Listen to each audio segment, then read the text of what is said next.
como está o seu humor? Você geralmente é o nervosinho, o chorão, o sossegado ou o tagarela? Se eu não sair naquele vídeo, eu vou te quebrar a pau. 2, 3, deu pro nós.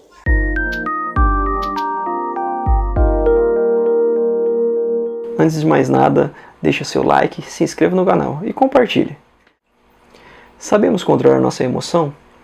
Entre dizer e pensar há uma longa distância. Talvez você já pensou ou você já disse: não vou com a cara de fulano ou de beltrano, pra mim não fede nem cheira, que cara fechada, ou que entrão, ou pior, muito sossegado, ou para aqueles mais alegres, esse cara só mostra o dente. E por fim, meu santo não bateu com o dele. Há mais de 400 anos antes de Cristo, Hipócrates, o pai da medicina, Aristóteles, elaboraram a teoria dos humores, mais conhecida como a teoria dos temperamentos, do latim temperamentum, que significa mistura, porção, tempero. Ludicamente, nós vamos comparar os temperamentos com os elementos fogo, terra, água e ar. Nós vamos começar a falar dos coléricos. O colérico é fogo, fogo que expande. Os coléricos, eles gostam de desafios, são líderes natos, eles são mandões, são explosivos e também egoístas. Porém, o fogo que aquece também é o fogo que queima. Os pontos negativos são pessoas manipuladoras, impacientes, dominadoras. Mas temos os positivos, são pessoas centradas, decididas e confiantes. Um exemplo é o grande Paulo de Tarso, que fez o que fez para o cristianismo.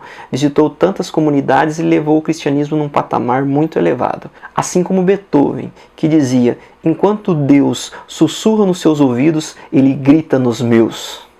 Vamos para o melancólico, que é representado pelo elemento terra. São pessoas de repouso e resistência. São tristes, medrosos, manteiga derretida, desanimados.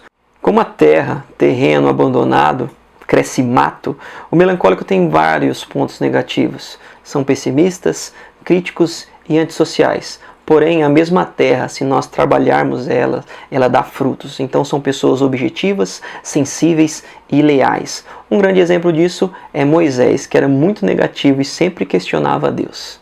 Vamos aos fleumáticos, representados pelo elemento água. Repouso e adaptação. São pessoas tranquilas, organizadas, sossegadas. Porém, assim como a água parada da dengue, são pessoas que podem se tornar acomodadas, desmotivadas, indecisas. Mas a água represada gera energia. Então eles são constantes, confiáveis e resilientes. Um exemplo, Abraão, que levou Isaac no monte para sacrificá-lo e confiou em Deus até o final. Por último, o sanguíneo, representado pelo elemento ar. São pessoas envolventes, liberam energia, são alegres, extrovertidos, eles querem ser sempre o centro da atenção. São pessoas falantes, animadas, porém, ar contaminado mata. Então eles são pessoas muito entronas, inconvenientes muitas vezes, barulhentos e exagerados, mas ar puro traz vida. São pessoas simpáticas, acolhedoras, convincentes e otimistas. Um exemplo é Pedro. O mesmo Pedro que afundou por falta de fé foi o homem que converteu mais de 5.000 pessoas com apenas um discurso. Uma historinha curta para tentarmos entender o poder dos temperamentos. Imagine que vai acontecer uma guerra e todos nós somos convocados. O colérico é o primeiro a levantar a mão e falar que vai, e ele vai querer exigir que todos vão também. O melancólico, ele vai chorar, ele vai, mas ele vai chorar e já está pensando na morte. O sanguíneo fala que vai, se coloca como patriota, mas chega na hora e ele esconde, ele desaparece. E o fleumático, tamo junto, vai depender muito de quem realmente influenciá-lo. Vamos lembrar do começo.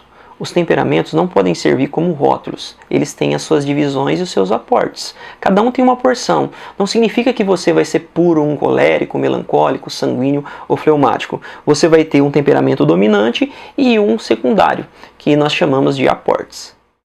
Os temperamentos é difícil de disfarçar. Quantas e quantas pessoas nós não percebemos que fazem caras e bocas diante de determinadas situações e atitudes? Bom, mas assim, se a pessoa ela age de uma determinada maneira apenas com você, cuidado, às vezes não é temperamento não, tá? É implicância. Mais uma vez, temperamento, nós não podemos rotular as pessoas. Eles servem simplesmente para a gente identificar e respeitar. A dominância do temperamento, ela não passa pela nossa vontade. Lembrem-se, nós não podemos se conformar com o temperamento, estilo a síndrome de Gabriela, eu nasci assim, eu cresci assim, respeita meu temperamento, não.